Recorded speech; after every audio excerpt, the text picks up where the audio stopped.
ulasan APEC Cina. Salam sejahtera. Sebelum ini APEC telah melawat ke Tanjung PI dan juga ada kerja di Hong Kong.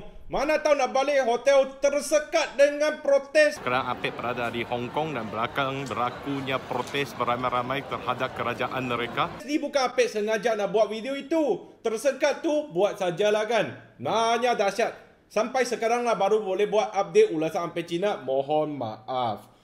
Sebelum ini APEC telah buat posting di Facebook dan bertanyakan kepada follower-follower nak APEC ulaskan isu apa. Dan setelah meneliti komen-komen daripada follower tu, APEC telah susunlah berapa isu nak ulaskan. Ada yang okey, ada APEC yang tak boleh nak tahan marah. Justru kali ini APEC bukan nak mengejek, bukan nak sindiran, nak serius dan terus kepada isu. Mohon tonton. Isu pertama yang APEC nak ulaskan adalah mengenai pilihan raya kecil di Tanjung PI. Pertama sekali, APEC ingin mengucapkan tahniah kepada Yang Berhormat Datuk Seri Wee Jack Seng kerana mengalahkan lawan dengan majoriti 15,000 undi. Tahniah sekali lagi. Tapi APEC nak bagi tahu penyokong-penyokong MCA, Barisan Nasional dan juga Muafakat Nasional PAS, jangan gembira dulu. Kenapa? APEC meneliti dan membuat analisa. Ramai pengundi Melayu dan Cina undi Barisan Nasional atas alasan yang berbeza. Orang-orang Melayu berasa kerajaan tidak menunaikan janji dan kurang menjaga hak-hak orang Melayu dan sentiasa berasa hak-hak Melayu tercabar. Manakala orang Cina pula berasa tidak adil terhadap hak-hak kaum Cina seperti dalam pendidikan, peruntukan TAG, University College dan juga isu Jawi. Justru kalau menang tu, orang bagi alasan yang berbeza tu, you gembira apa? Ini memang kontradiktori. Apa nak bagi nasihat sikit? Kita kena buat betul-betul muafakat nasional ke perpaduan tu betul-betul muafakat. Bukan saja ingat letak calon Cina, calon India, calon Melayu tu muafakat. Dia bukan henti kat situ. Ini mistik kesilapan telah dilakukan oleh Pakatan Harapan sebelum pemilihan raya. Pilihan raya umum yang lalu. So, DAP janji Cina ini. PPPM janji Melayu itu. Bila jadi kerajaan tu semua hancing lah. So, jangan gembira dulu.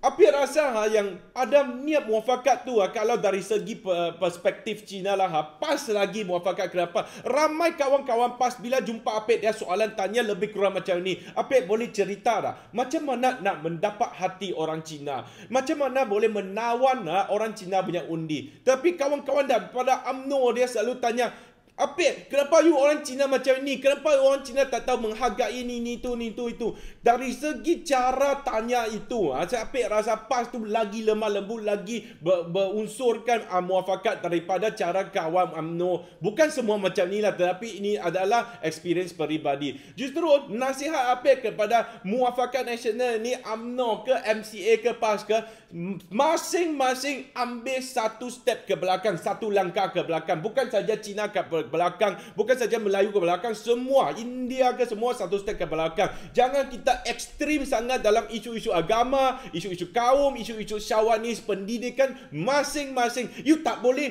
nak you punya hak, lepas tu you nak orang lepaskan hak orang lain. You nak you punya pendidikan lah you isi di itiran, lepas tu orang Melayu tak ada apa-apa. Orang Melayu nak hak bumi putera ke, orang Cina you tak nak bagi itu. Kita masing-masing saling ambil satu langkah ke belakang baru boleh mencapai muafakat nasional. Harap-harap pemimpin pucuk pimpinan Barisan Nasional ke MCA ke dari segi pembangkang ke PAS ke ambil tahu tentang ini. Okey?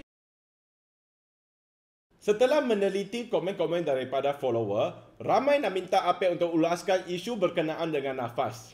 Secara ringkasnya, terdapat beberapa syarikat tempatan telah mendapatkan tender daripada Kementerian Pertanian secara terbuka untuk bekalkan bahan-bahan tertentu.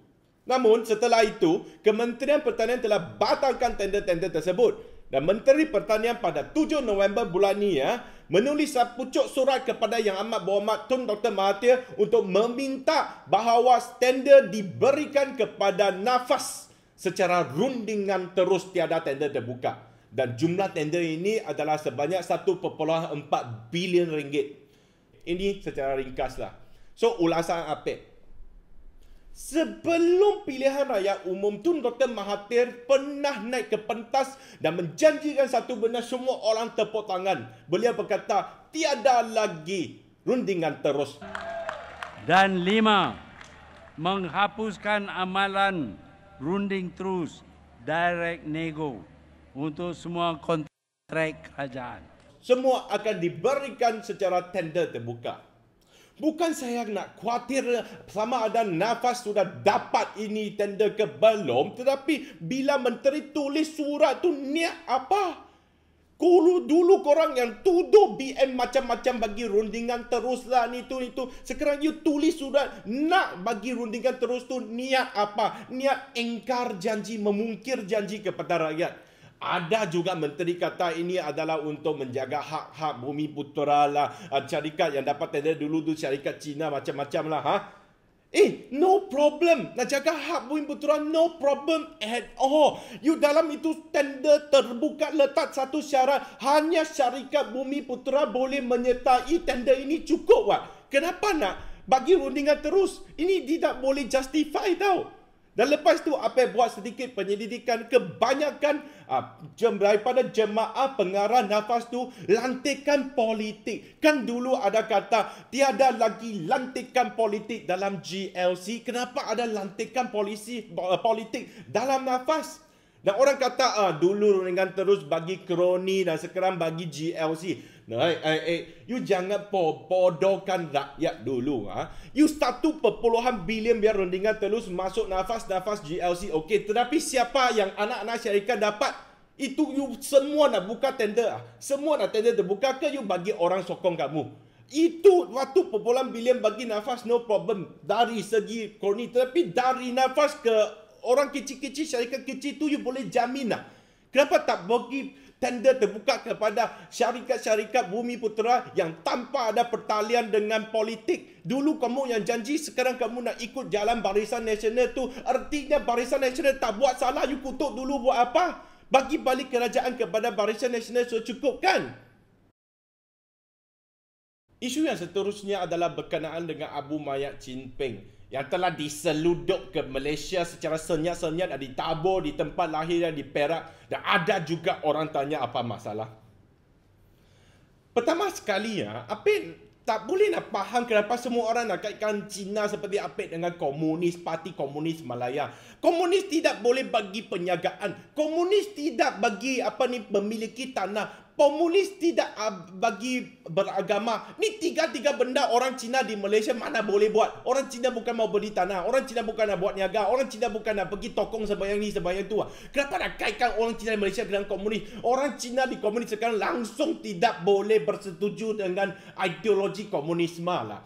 So dulu masa British, sebelum British datang selepas Jepun menyerah kalah pada 9 Ogos 1945 tu, komunis Malaya tu telah bermaharaja lelak 14 hari. You tahu apa dia orang buat? Dia bunuh Cina. Dia kata ramai Cina terbunuh bawa komunis daripada Melayu dan India.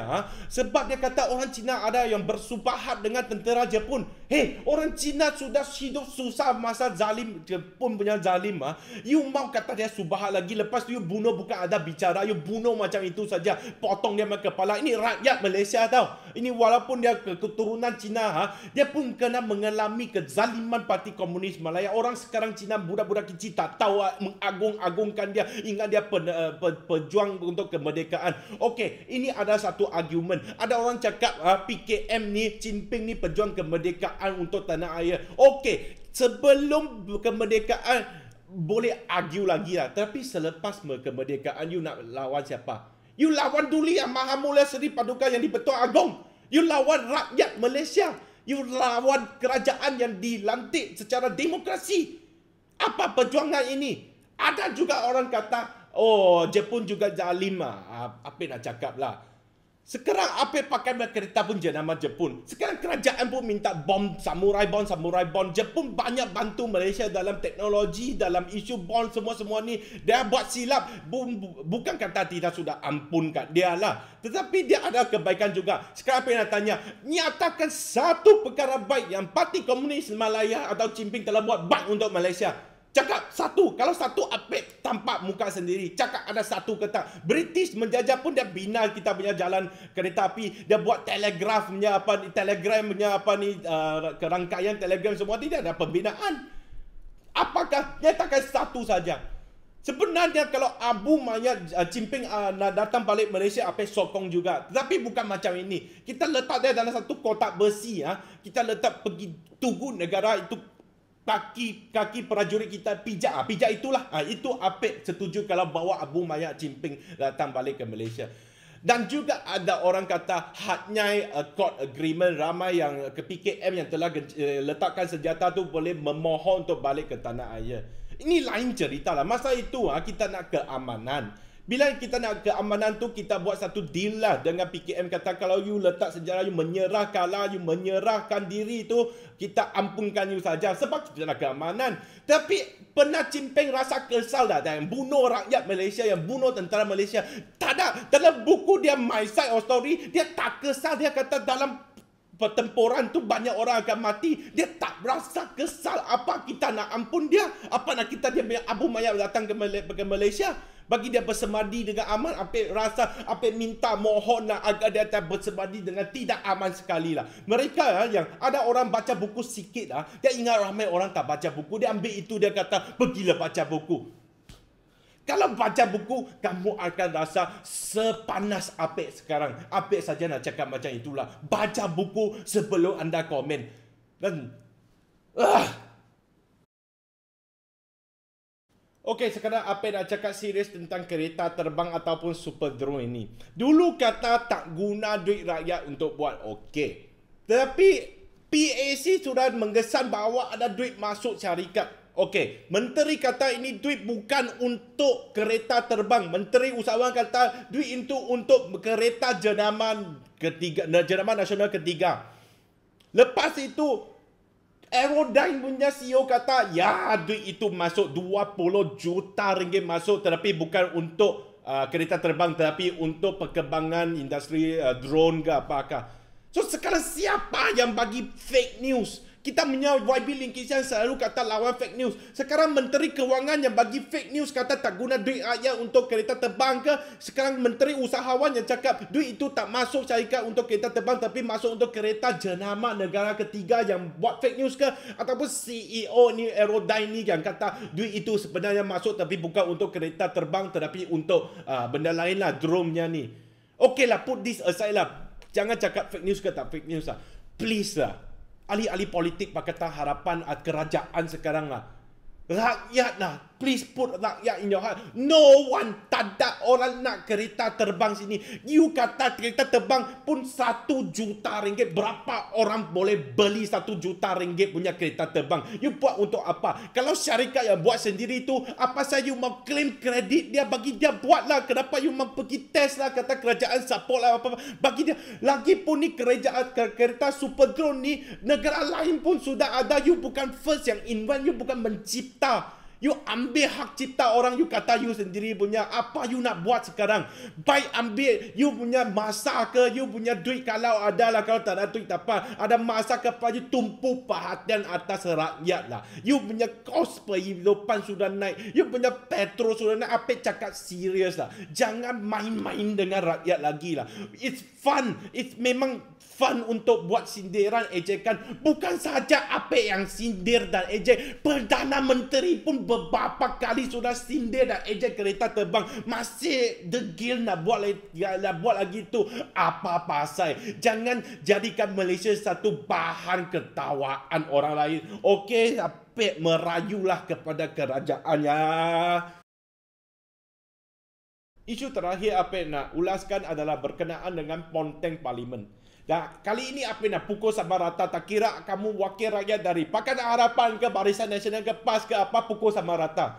Kamu sebagai wakil rakyat telah diberikan amanah dan kepercayaan oleh rakyat untuk mewakilkan mereka di Dewan Rakyat untuk membela hak-hak mereka.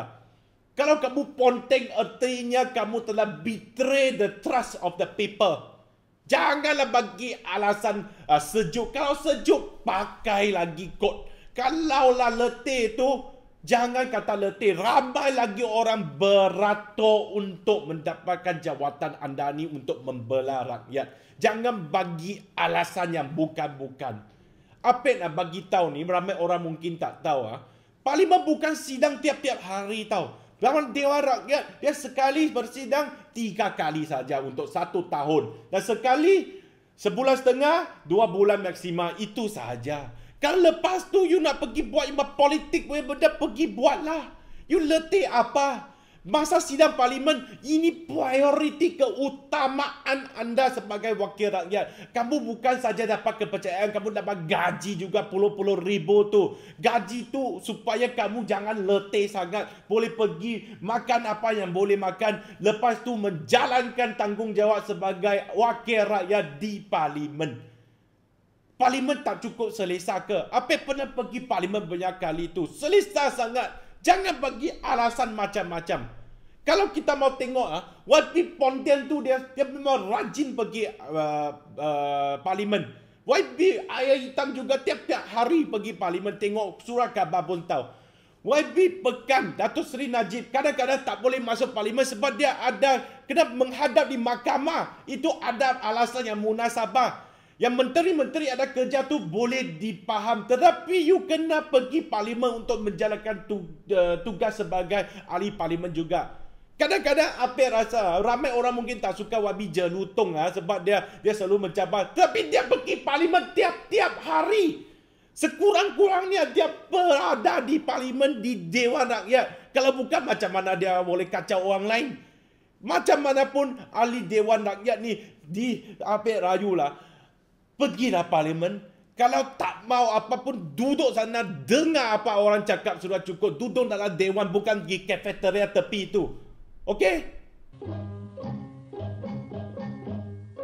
Ayah Cik Siti